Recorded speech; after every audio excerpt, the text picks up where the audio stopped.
नमस्कार साथियों, आज 21 मार्च है और 21 मार्च के दिन पूरी पृथ्वी पर दिन और रात दोनों बराबर होते हैं, यानी कि 12 घंटे के दिन और 12 घंटे के रात पूरी तरह से बराबर होते हैं। यह एक अनोखी खगोलीय घटना है। आइए इस वीडियो में हम लोग इस बारे में विस्तृत रूप से जानते हैं। तो आगे बढ़ने से पहले आप सभी मित्रों से अनुरोध करूँगा कि जो भी मित्र चैनल पर नए हों कृपया करके चैनल को सब्सक्राइब अवश्य कर लेंगे, लाइक करेंगे, शेयर करेंगे तथा अपना कमेंट्स करना नहीं भूलेंगे। देखिए, पृथ्वी की स्थिति मित्रों ऐसे है, ठीक बीचों बीच 0 डिग्री अक्षांश होता है और इसके ऊपर कर्क रेखा और नीचे मकर रेखा होता है। ये तो हम लोग पहले से जानते हैं, ये कर्क रेखा, ये मकर रेखा। इस बीच वाली जो रेखा है इसको भूमध्य रेखा या विषुवत रेखा भी कहा जाता है। अब 21 मार्च के दिन होता क्या है कि सूर्य की जो स्थिति होती है वो बिल्कुल विषुवत रेखा पर यानी कि भूमध्य रेखा पर बिल्कुल लंबवत होती है और इस लंबवत होने के कारण पृथ्वी पर दोनों ही गोलार्ध में दिन और रात बिल्कुल बराबर होते हैं। सूर्य की जो स्थिति होती है वो कर्क और मकर रेखाओं के बीच में होती है, यानी कि विषुवत रेखा से जब कर्क रेखा की ओर आगे बढ़ते हैं, ये सूर्य इस तरह से आगे बढ़ता है तो इसमें 3 माह समय लगता है, फिर वापस आने में 3 माह और फिर इधर आने में 3 माह और फिर यहाँ से वापस आने में 3 माह। इस तरह 12 महीने सूर्य की स्थिति इसी तरह बनी रहती है। अब हम लोग समझते हैं कि 21 मार्च के बाद 23 सितंबर की जो स्थिति आती है वो किस तरह से बदलती है, या फिर 22 दिसंबर के दिन क्या होता है, इस बारे में हम लोग और विस्तृत रूप से आगे की ओर देखते हैं। सूर्य की स्थिति यहाँ बीच में है और पृथ्वी इसके चारों ओर अपने कक्ष में चक्कर लगाती है। ये स्थिति जो यहाँ पे स्थिति है वो 21 मार्च की है, यानी कि आज की है, जबकि दिन और रात दोनों बिल्कुल बराबर है, 12 घंटे के दिन और 12 घंटा की रात। अब यहाँ से सूर्य जो है वो उत्तरायण की ओर बढ़ता है। सूर्य की स्थिति यहाँ से उत्तर की ओर ये बढ़ने लगता है, तो उत्तर की ओर बढ़ते बढ़ते यहाँ जब आती है एक और तिथि हम लोग याद रखेंगे, वो है 21 जून की स्थिति।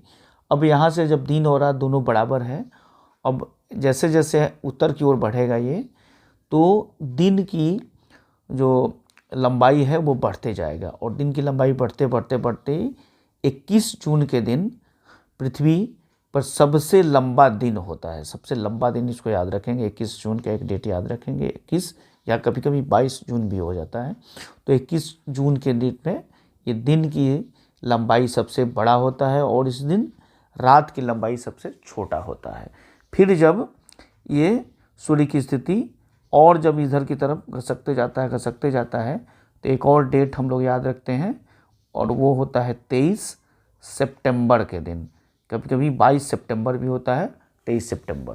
तो 23 सितंबर जो होता है वो स्थिति बिल्कुल 21 मार्च वाली स्थिति होती है, यानी कि यहाँ से जब दिन लंबा हुआ था सबसे 21 जून को, अब दिन की लंबाई धीरे धीरे छोटा होते जाता है और रात की लंबाई में थोड़ी थोड़ी बदलाव होती है, यानी कि बढ़ते जाता है।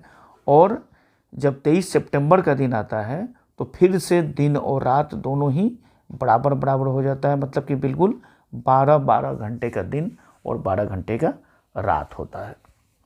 अब यहाँ के बाद अब सूर्य की स्थिति दक्षिणायन की ओर बढ़ने लगता है, दक्षिण की उत्तर बढ़ने लगता है।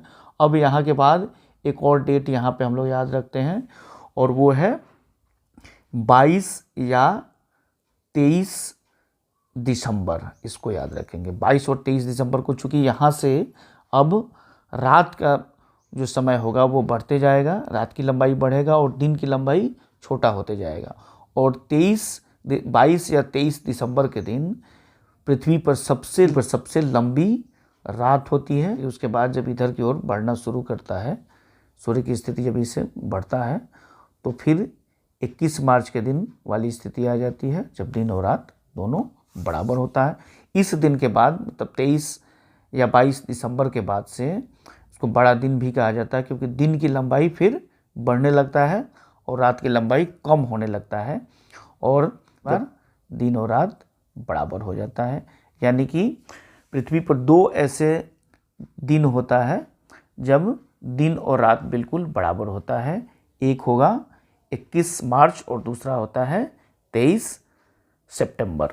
इसको विषुव भी कहा जाता है, विषुव की घटना, इसको याद रखेंगे। और 21 मार्च को हम लोग कहते हैं बसंत संपात भी कहा जाता है, संपात कहा जाता है। यानी कि अब बसंत का दिन यहाँ से समाप्त हो जाता है और यहाँ के बाद से अब गर्मी का मौसम शुरू हो जाता है। वीडियो कैसा लगा अपना कमेंट्स अवश्य करेंगे। बहुत बहुत धन्यवाद।